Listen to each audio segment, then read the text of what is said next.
sorry. I apologize. Welcome to MsMojo, and today we're looking at times when the American version of Whose Line Is It Anyway went completely off the rails, whether something absolutely unexpected happened, or the cast couldn't keep a straight face. These are not to be confused with moments that went so right. How did it start? It all started with a badly timed ball joke. Number 30. Lunch Lady Stripogram. It's the best day of all because you get to have a little spaghetti and two great meatballs. Wayne is arguably the most musically gifted of the cast, but even he isn't immune to the giggles once they rear their ugly head. For example, he has to perform a stripogram for a sweet lunch lady during a song-style sketch. While Wayne manages to keep it together at first, one attempt at an innuendo causes him to crumble and break down laughing. What makes this even funnier is that prior to the episode, the lunch lady said Wayne was a good Christian boy. Boy, was she in for a surprise when this happened. Poor Wayne admitted he felt so dirty afterward, but everyone still had a good laugh about the whole thing. I'm gonna have some bad dreams tonight, folks. Let me tell you. I feel so dirty. Number 29. Fluffing My Garfield.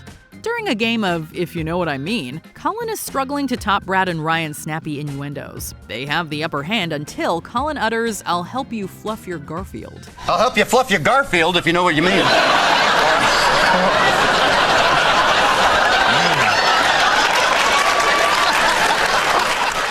There's absolutely no competing with that, so Brad and Ryan have to admit defeat. Can you blame them? How do you compete with fluffing the Garfield? It ended up becoming a running gag throughout the rest of the episode, at Colin's expense, naturally. He may not be the best at If You Know What I Mean, but he definitely made this one memorable whether he meant to or not. We're gonna go, it never stops and never yields.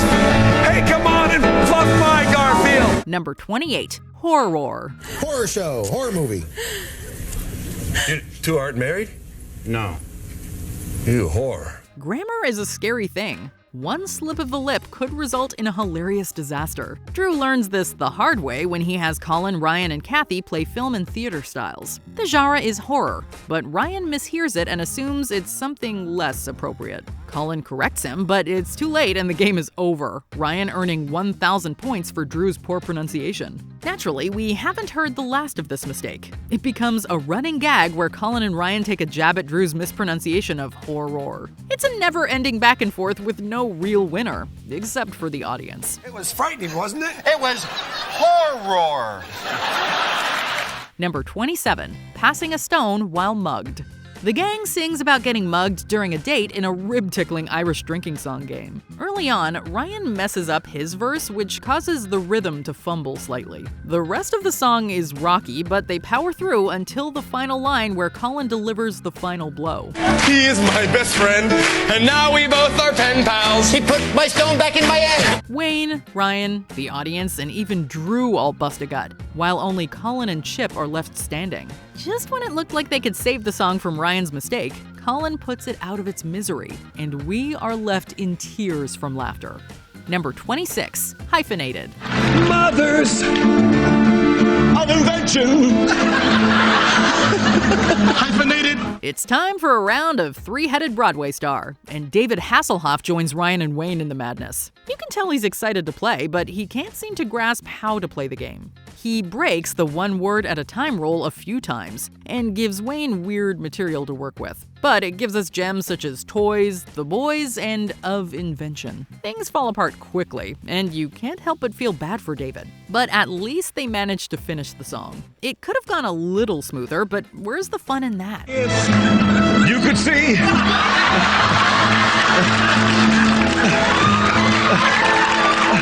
Number 25. Jane Tricker. A surprise guest for Wayne to sing to, Jane Tricker. Wayne is preparing for another Song Styles performance when he meets tonight's special guest, female bodybuilder Jane Tricker. While Wayne tries to keep his composure, Jane poses, flexes, and gets a little too friendly with him. Poor Wayne can't keep going. He starts cracking up, tries to outflex Jane, and only barely manages to finish the song, reduced to a flustered mess. Of course, the others are no help whatsoever, remarking how small Wayne looks next to Jane. Still, credit where credit is due for Wayne. He was put on the spot but kept it going for as long as he could, and the awkwardness sold it even more.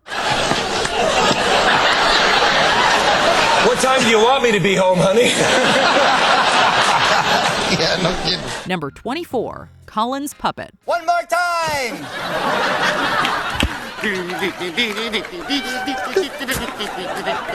The dead body / fainting body sketches are a true test of willpower, with the other players passed out giving one member free rein to use them like a puppet. It takes a lot of effort to not break down laughing during the game. Sadly, Drew failed this test right at the start. Colin has too much fun making the incapacitated Drew dance, while Drew can't help snickering through the beginning. An outtake shows the sketch going even further off the rails. Despite Drew's failed poker face, the rest of the sketch goes off without a hitch. We can't blame Drew. You try to keep it together when you have Colin goofing around. First time on Venice Beach? Number 23, Camping Champagne. I'll point that away from my head. Point that away from my head. Now and then, something with the props goes wrong rather than with the performers. Imagine this. You're Ryan doing a helping hand sketch where you and your new fiancé are going camping. You have Drew dressed in drag as your girlfriend, and you have Colin acting as your hands. What could possibly go wrong? Nothing until Colin tries to open a bottle of champagne. He takes a while to open it, and when he finally does, it explodes. Drew only barely escapes the blast, while Chip nearly falls out of his seat laughing. It's so long to open that champagne. I hope it's worth it. It's gonna be worth it. It says a lot when prop malfunctions somehow overshadow a cross-dressing Drew Carey. Number 22, King Kong's accident. I'm sorry.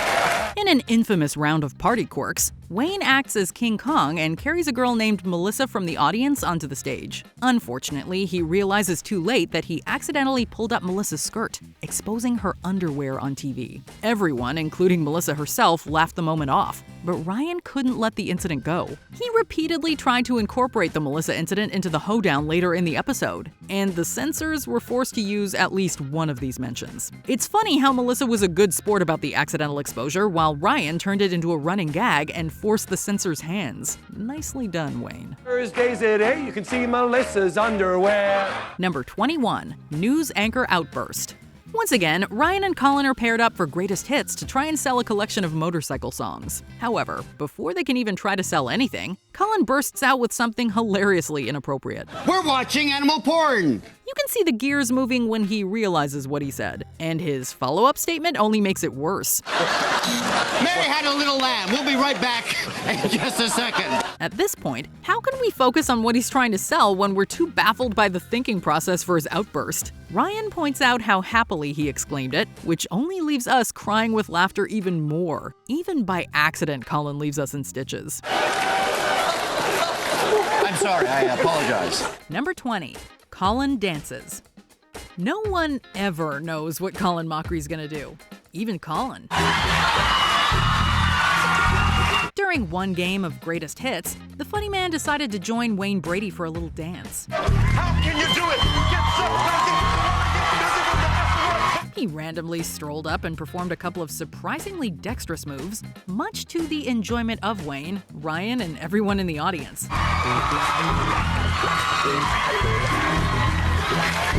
But the best is yet to come. After Colin returns to his chair, Ryan makes a quip while Colin is clearly struggling to compose himself. An out-of-breath Colin tells Ryan to keep talking, prompting the usually stoic Ryan to break out into laughter. Is that the only shirt you have?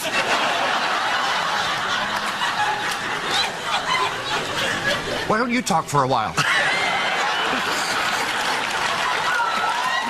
Poor Colin just wanted to have some fun. Number 19, Forward. Technical glitches are annoying, but sometimes they result in great humor. Song Styles is a game that has Wayne making up a song about a random audience member. In this case, he was singing about a man named Howard, in the style of the Village People's YMCA. Howard never takes a nap. He's Howard. He never gives a crap. He's Howard. But things couldn't have gone any worse. First, Wayne misspells Howard's name, adding an R between the O and W to make Horward. H-O-R-W-A-R-D. Yeah. Oh, Howard. Then the tempo of the music gets inexplicably faster, prompting everyone to sing and dance like they're on fast forward. Howard. H-O-R. Howard. It's a complete mess, and Wayne's misspelling of Howard's name gets ragged on for the rest of the episode. Number 18, Buddy Cop's sound effects. Drew rarely laughed harder than he did during this game of sound effects. Let's see if there's anything on the radio. Might as well. The audience members are terrible at making the necessary sounds, and sometimes they don't even make sounds at all. That's no gun. Listen to this. But then again, that's exactly what you want in a game like this. Let me hear the duck, just so I know. Quack, quack, quack. The entire bit is rickety from the start, but it goes completely off the rails when Colin prompts the women to make an elephant noise. Rather than doing an elephant, they repeat the same duck noises they made for Ryan, prompting everyone to break out into hard laughter. While you do the duck, I'm gonna do the elephant. Right. Quack, quack, quack. All right. Once again. Even Ryan can barely hold himself together. We don't know if this bit went wrong or very, very right. Number 17, the cat. Ryan Stiles is a consummate improv professional, so watching him break down is always a treat. And Colin is always the man to do it. The faucet's rigged! What? The faucet's rigged! In what way? With an explosion! Oh, how long have you been a spy? I didn't see that! This game of improbable mission is a complete mess from beginning to end. Absolutely nothing goes right, as both Colin and Ryan continuously stumble over names, clothing items, and even joke setups. It's taking too long! This snacker Parker V-Mar will be here! We've got a driver! Ryan can barely hold himself together, and that's when Colin breaks out the cat. The cat! The cat! Stop it with the cat! For the rest of the skit, Colin continuously makes Ryan break using an imaginary cat as a prop. And before long, Colin is the only one actually doing any improv. The cat! Ryan simply stands in the background and laughs, his composure fully broken. Number 16, Drew offends Greg. The best part of the original Whose Line Is It Anyway lineup was the incredible chemistry that everyone shared with Drew Carey. While setting up a game of Let's Make a Date, Drew makes a friendly joke about no one wanting to actually date Greg. Ryan, Colin, and Wayne are going to be contestants on a dating type show, hoping to be picked by Greg. I don't know why that would ever happen in real life, but that's what it says on the card. Greg, in turn, refuses to start the game and playfully acts offended, even going full Jerry Springer and running towards Drew for a fight.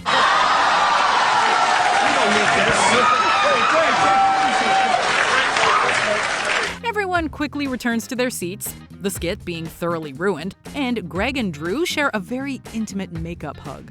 At least they didn't get far into the skit before having to completely restart it. Number 15, Ryan can't move his head. As great as the performers are, some of the best bits of the show result from audience interaction. Moving People has audience members moving the limbs of Colin and Ryan while they act out a scenario. In this case, they're playing Tonto and the Lone Ranger getting attacked by outlaws. Oh, good friend. Please concentrate. Yes, I can walk fine. However, the man controlling Ryan refuses to move his head, forcing Ryan to stare at the same bit of carpet. You can say all the words you want to me. I will never look in your eyes. Even though Colin and Ryan continuously prompt the man, he refuses to move Ryan's head. All right, Over the ridge, over there, where I'm about to point.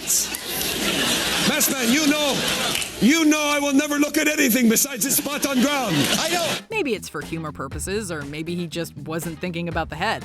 Either way, it makes for one fantastic skit. Someday I hope to see world. Number 14, Wayne's not on his game. Wayne Brady has an impeccable ability to freestyle an entire song, and his musical talent is constantly on display throughout Whose Line.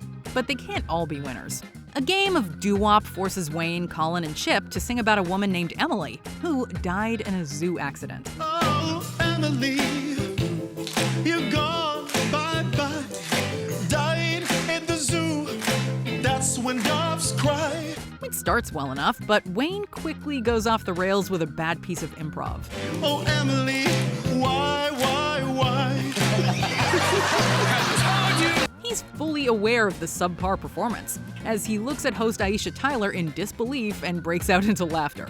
While Chip does his darndest to continue in earnest, everyone else is left giggling at Wayne's flub. The lion's not friendly, and that's why he ate Emily. Tyler sums it up beautifully. It just derailed so fast. Like you had it together for the first two, and then you're like, oh, something, something, doody-doo. Why? Number 13, multiple failed hoedowns. Hoedown is a fun game, but it could be a real pain for the performers. Singing a song about a vending machine. Don't you know that it's really not my scene? Hoedowns were notorious for being difficult and annoying to do, especially if someone flubbed and had to start all over again. I graduated high school today and The internet is filled with failed hoedowns that didn't make the cut, and they are all hilarious. Let me tell you, brother, she felt like no other. Boy, was I embarrassed when I found out it was my mother. Sometimes the performers flub a line or stumble over words, and sometimes they fail to find a decent ending and finish their bit with an outburst of anger. I sit at home just thinking of stuff that you can buy. Lots of stuff that you don't need that will make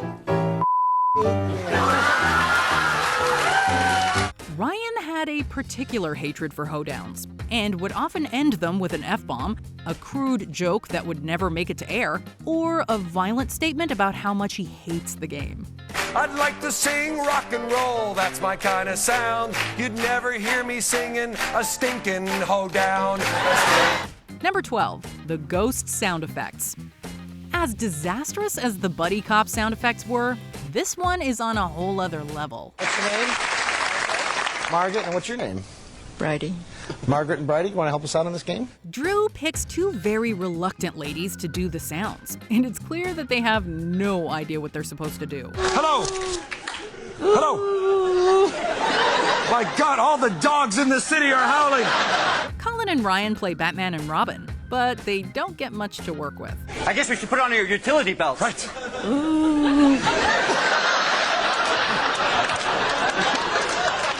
My mode click. The two ladies ignore their setups, and only ghost noises are heard throughout the entire skit, prompting Colin and Ryan to work some improv magic. To the bat poles! Luckily, they are masters of their craft, and turn a disaster into non-stop hilarity. In some ways, the worst sound effects of all time is also the funniest. Nice, quiet ride. Yeah. Number 11, and take me on a... Drew Carey wasn't a master improv performer, but he was always good for a laugh, even if those laughs were sometimes unintentional. Case in point, this bit from a game of Three-Headed Broadway Star. You are my soulmate, baby.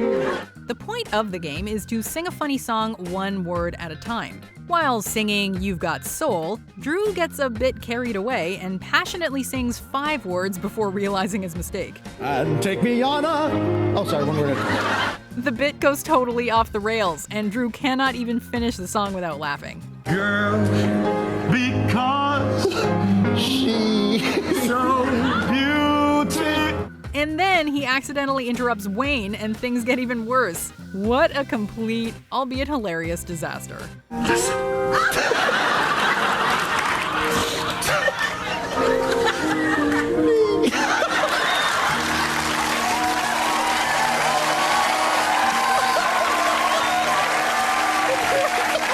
Number 10, Backstreet Boys.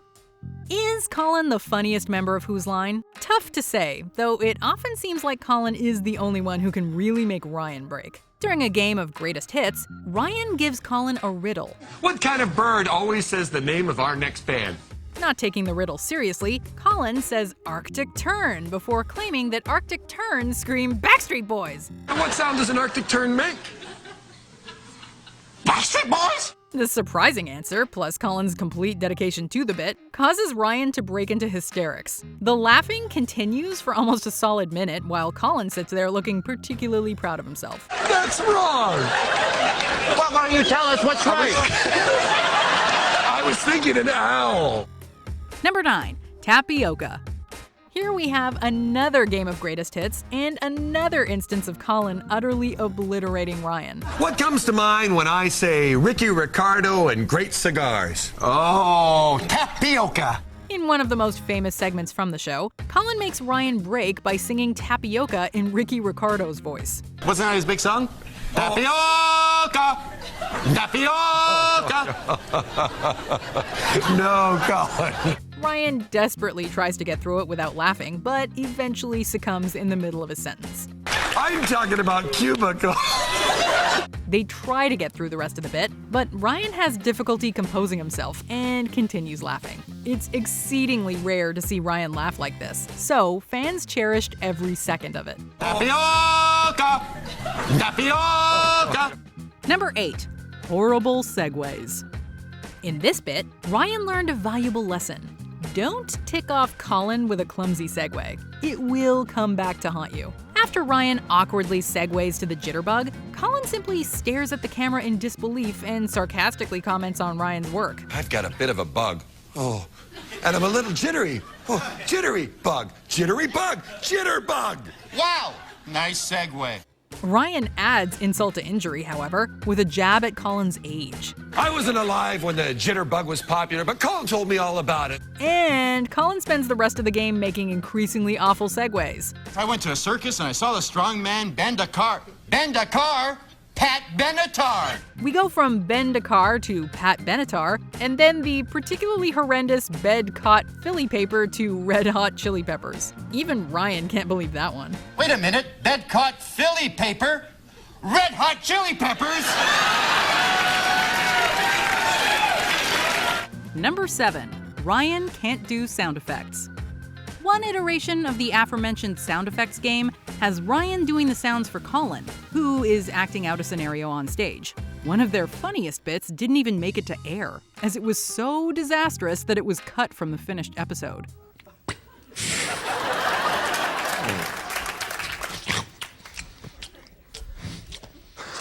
Ryan makes some ridiculous noises, and Colin can't help but grin in bewilderment. Even Ryan starts to laugh at his own silly noises, knowing full well that he's giving Colin nothing to work with.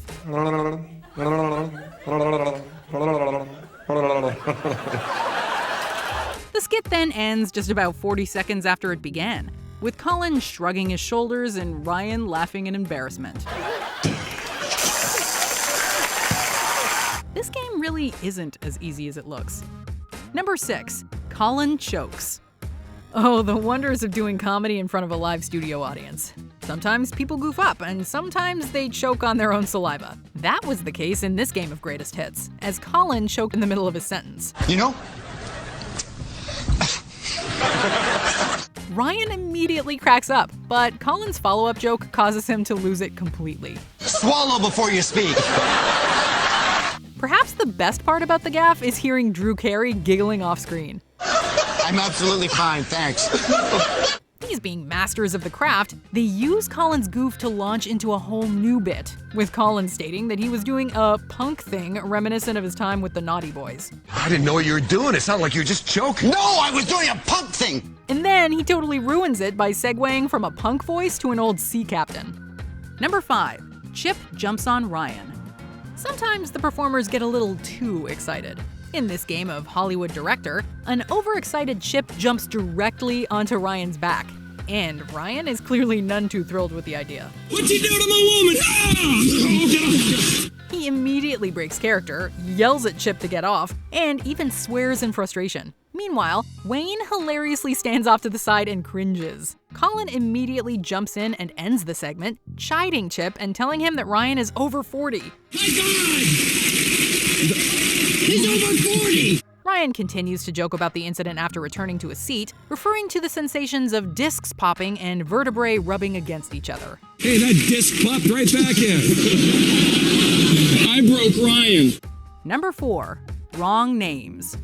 It's only natural for Whose Line cast members to poke fun at each other, and in this hilarious case, it came at the expense of Wayne. While introducing a game, Drew accidentally calls Wayne Brad, mixing him up with fellow cast member Brad Sherwood. And then we give the title to Brad and Chip here. Wayne makes the most of it, jokingly walking away in upset disappointment. Brad showed up. Oh, what I call Wayne, I'm sorry. In retaliation, Ryan calls Drew Clive, a reference to the UK Whose Line host Clive Anderson. Oh, man. Hey, Clive's allowed to make mistakes. Not wanting to let it go, Drew once again targets Wayne by apologizing to Greg. I'm sorry, Greg. It's always great watching a bit go wrong when it's all in good fun, especially when the bit hasn't even started yet. Number 3. Ryan bangs his head. The desk light fiasco has to be the most popular bit in Whose Line history. While playing Party Quirks, Ryan is assigned Carol Channing, whose head keeps getting stuck to things. Thank you for inviting me. It's a pleasure. He starts easy by butting his head into Colin's chest in the floor, and then he goes for Drew's desk. I'm fine. He accidentally runs into and shatters the desk light, prompting the audience to gasp, Kathy to scream and check on Ryan, Colin to cover his mouth, and Drew to lean over and survey the damage. I'm fine. It's okay. Ryan does his best to keep the bit going and never breaks character, even when Drew is picking glass out of his hair. You wouldn't have a suture around the house, would you? I actually do right Stop picking the glass from my hair. The game continues for another minute, but everyone just jokes about Ryan's misfortune. Number 2. Richard Simmons. In one of the show's most popular episodes, fitness instructor Richard Simmons was brought in to play living scenery. Since I don't have any real props to work with tonight. I'll be the prop. And while everyone knew things would get wild, no one could have predicted just how hilarious and outrageous they would get. Hey, why don't we look at the scenery through the little telescopes they have All here? right. Throughout the game, Colin intentionally puts himself and Ryan in compromising positions that are meant to elicit suggestive responses from Simmons. Simmons does the rest. Hey, why don't we get out the deck chairs? All righty. You get the shiny one. Okay. The game is a bust from the very beginning, as everyone collapses into fits of laughter. This one's wet. Both the audience and Drew go absolutely ballistic, with Ryan and Colin even admiring the wild and guffawing audience. While they're obviously used to laughing, they've likely never seen an audience so delirious and unrestrained. Before we continue, be sure to subscribe to our channel and ring the bell to get notified about our latest videos. You have the option to be notified for occasional videos or all of them. If you're on your phone, make sure you go into your settings and switch on notifications. Number 1. Irish drinking song shenanigans. As we've seen, Whose Line is filled with some glorious disasters, but none were as bad as this one during a game of Irish drinking song. One night I was getting freaky. With my girly lane. Boy, we had some fun. It gets exactly 3 lines in before going haywire, with Ryan mumbling nonsense that causes Wayne and Drew to break into hysterics. Colin proceeds to meow like a cat, and the music slowly peters out while everyone collects themselves. It eventually starts back up again, but the lyrics prove just as disastrous. By the end, Colin is the only one standing and singing the song, as everyone else is bent over in laughter. I think there was a girl involved. That's what I'm thinking. I don't know what to say.